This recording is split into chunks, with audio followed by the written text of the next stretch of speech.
had the privilege of meeting the Queen. So many people have said that she was such an easy person to get on with.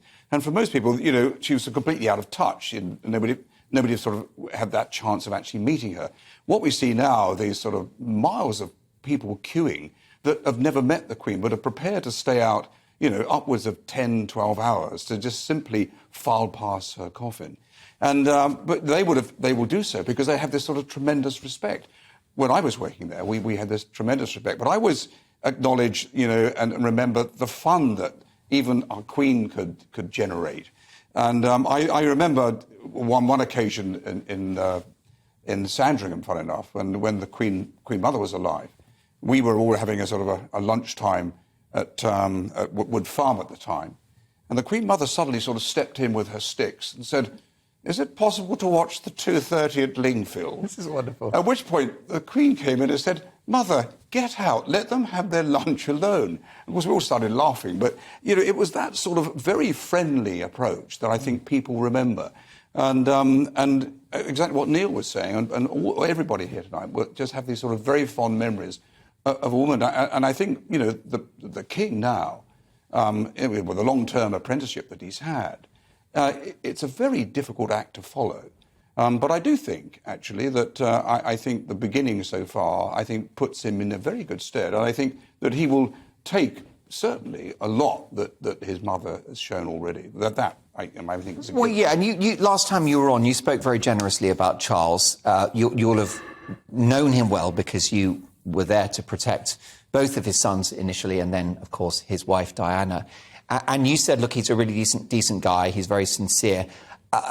He has, you know, he's a human being, isn't he? He makes mistakes. Even in the last few days, he lost his rag over the fountain pen that started leaking. He has a short fuse, doesn't he? Do you think we'll see more of that? Well, I think that was a classic, Prince, and I think, you know, most people found that entertaining because, to be honest, I mean, traditionally, who would nowadays want, you know, inkwells? You know, I was expecting some sort of feathers to come out, which was cut himself a quill to sign it off. But, you know... Maybe a pigeon would be nice. Yeah, it could be. But I think that, you know, it's a new role for him. And, you know, I think... And he wants everything to go perfectly. I know, but politically, you know, he's had a very, very active voice, particularly on matters to do with climate change and architecture. We know all that. Now, you know, is he going to be silenced?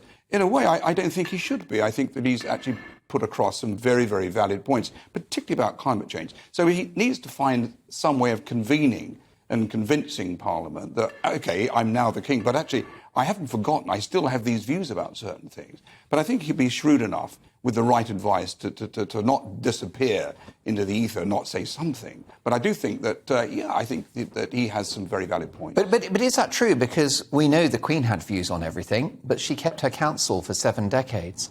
Isn't the danger that if Charles speaks out about climate change, those who are concerned about the proposed measures will start to resent the monarch?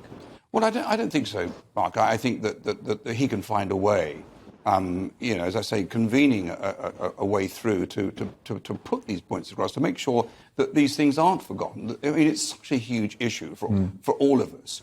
And I don't think that he can, in his kingship, can just suddenly forget about that. Because he will... But he'll have to do it. He'll have to do it differently, won't he? He'll have to do it with a light touch, I suppose. Well, he'll do it. He could do it, you know, through his son, through the Prince of Wales. You know, he is about to inherit the Prince's trust and the duchy and so forth.